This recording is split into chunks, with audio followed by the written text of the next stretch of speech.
Water is everything, the single most necessary element for any of us to sustain life. Access to clean water and sanitation is a basic human right according to United Nations. But many people living in rural areas in Tanzania, these are empty words. It is a vicious circle of poverty and disease. In rural areas, where 80% of Tanzanians live, accessibility to safe drinking water is quite a big challenge. The water coverage percentage of the population who access safe and clean drinking water is between 40 and 48%. This is because in rural areas there is no constructed network of public water service.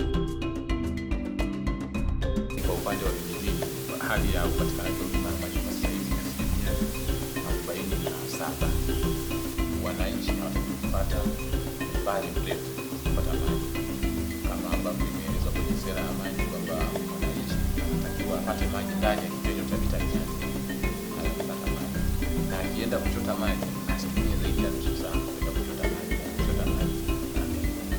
People have to walk long distances of between 5 to 10 kilometers to natural springs or local made bore wells to fetch drinking water. Kwa hiyo tuna shida ya maji. Yaani shida tunayo mpango ni tufuge nte tulemo ko twazinywa isa sabu kubura maji. Na tubaire tuinaje nte twabiguze fride nero kubura amazi gogine ko binyisa. Kwa hiyo koga maji gaino muonyo enti garungike kwa ujumura naga ni mbale ko gali. Kwa hiyo shida tuinayo amazi kwa turebe wa maji turi kubi. In most communities in Tanzania, this strenuous task of fetching water is normally reserved for women and children. School performance is affected since school-going children have little time for rest and study after school hours, for they have to fetch water for their household. Wanafunzi asubuhi wanachelewa. Tunapokuwa na masomo ya mapema wa madarasa ya mitihani, wanafunzi wetu kuchelewa kuanza kwa sababu wanachota maji asubuhi kusaidia familia zao. Wakati mwingine wanakuta tumeendelea, wengine tunaahirisha zoezi kwa sababu ya kuwasubiria.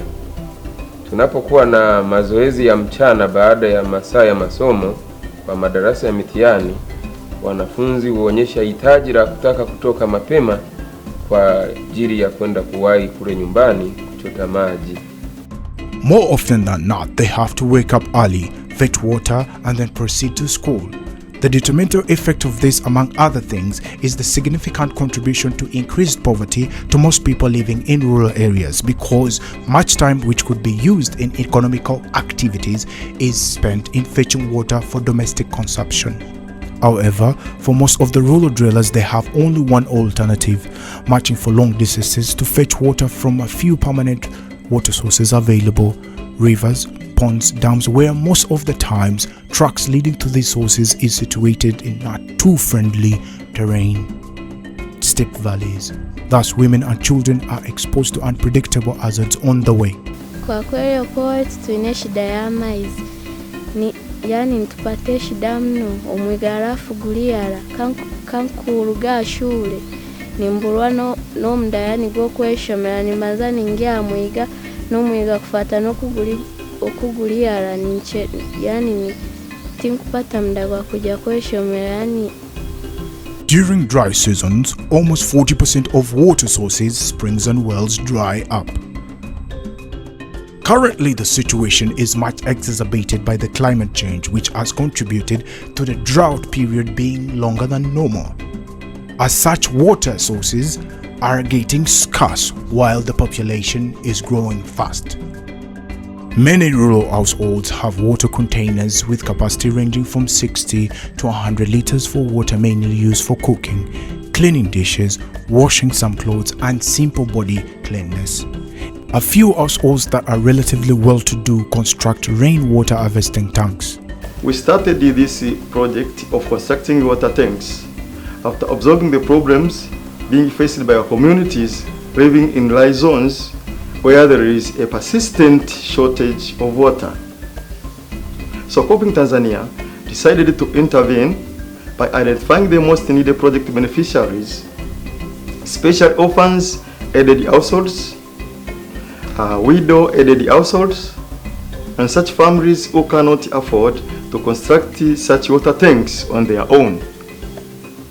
Kolping helps them construct the tanks and train them on proper use of the tanks and other related topics on water and sanitation.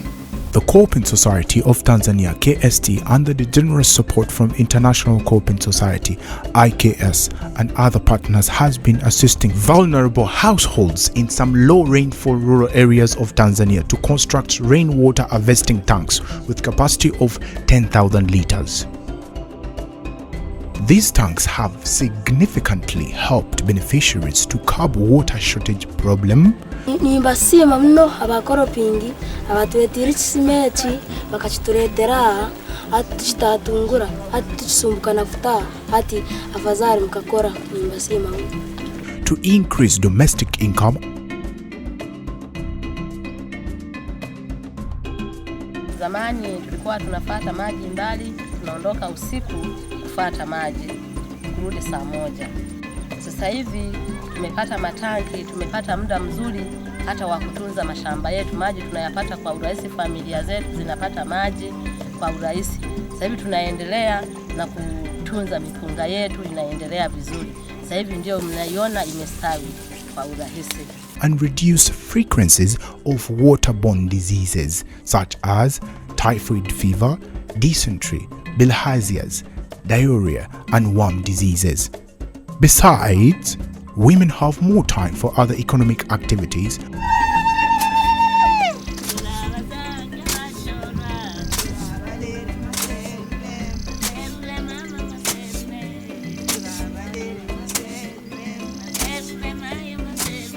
And the school-going children are relieved of the tedious task of daily routine of fetching water.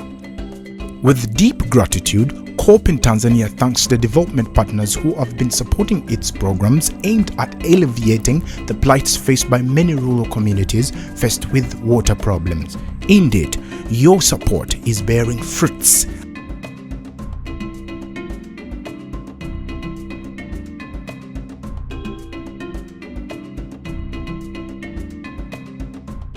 On my own behalf and the Kolping Society of Tanzania, the project beneficiaries, I would like to take this opportunity to convey my sincere gratitude to each and everybody who has helped our beneficiaries to have access to safe and clean drinking water.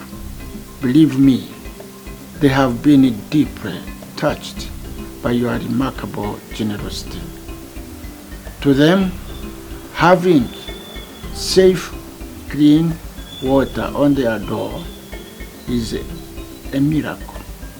However, it is obvious the problem of having sure, safe, and clean water is still a very big issue.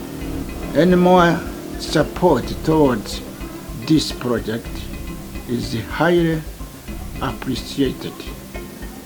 Thanks a lot. Please be assured of our humble prayers. Thank you. God bless you.